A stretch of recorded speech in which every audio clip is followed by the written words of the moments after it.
মাননীয় বিধায়ক মহোদয়কে একটু কিছু কথা বলার জন্য অনুরোধ করব। অনুরোধ করছি।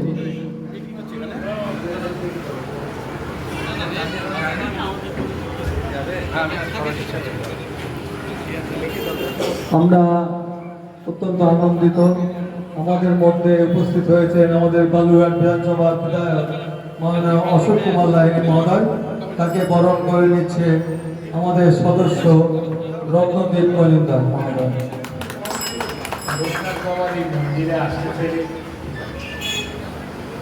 খুব আনন্দিত।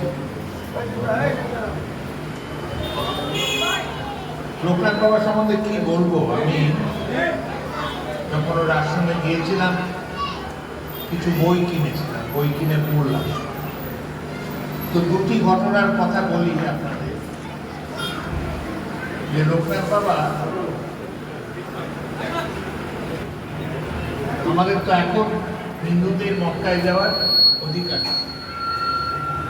কিন্তু উনি ওখানে গিয়েছিলেন। একবার গিয়েছিলেন ওর এক বন্ধু তার সঙ্গে, আর দ্বিতীয়বার গিয়েছিলেন বিশ্বাস করুন ত্রৈলঙ্গ স্বামীর সঙ্গে। ত্রৈলঙ্গ স্বামীকে বলতো চলন্ত শিব। কাশীতে দুজন শিব ছিল, একজন বিশ্বনাথ, আরেকজন হচ্ছে ওই ত্রৈলঙ্গ স্বামী। বিরাট বড় সাধক, সঙ্গে তো রামকৃষ্ণেরও দেখা হয়েছে।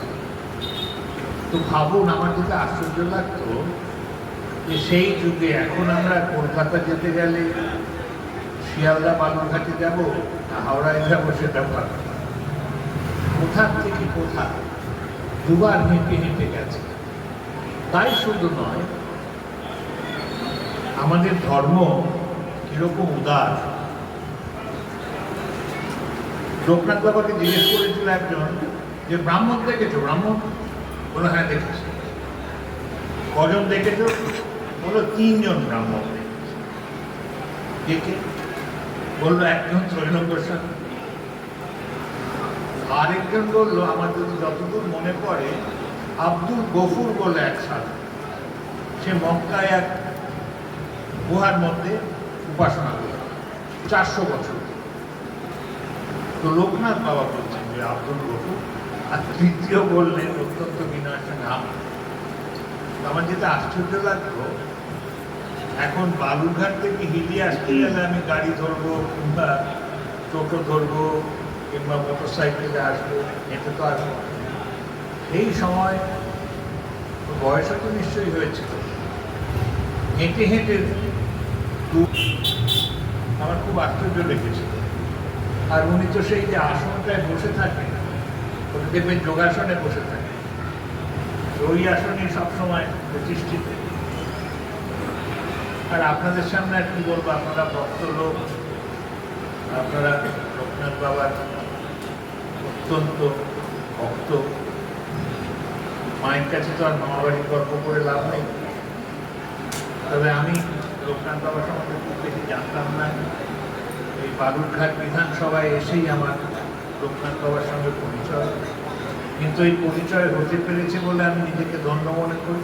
তাছাড়া আমি তো পেটুক লোক, লোকনাথ বাবার আশ্রমের মধ্যে একবার জয়ন্ত নিয়ে এসেছিল, খেতে পেয়েছি, ভালো খাবার ছিল। তো আপনাদের অশেষ ধন্যবাদ যে আপনারা আমাকে আপনাদের মধ্যে স্থান দিয়েছেন, লোকনাথ বাবার সামনে আমি বসে থাকতে পারছি। আপনাদের অনেক অনেক শুভেচ্ছা রইল। বাবার আশীর্বাদ আপনাদের উপর বর্ষিত হোক। আপনারা সব সুখে থাকুন, আনন্দে থাকুন। নমস্কার। জয় বাবা লোকনাথ।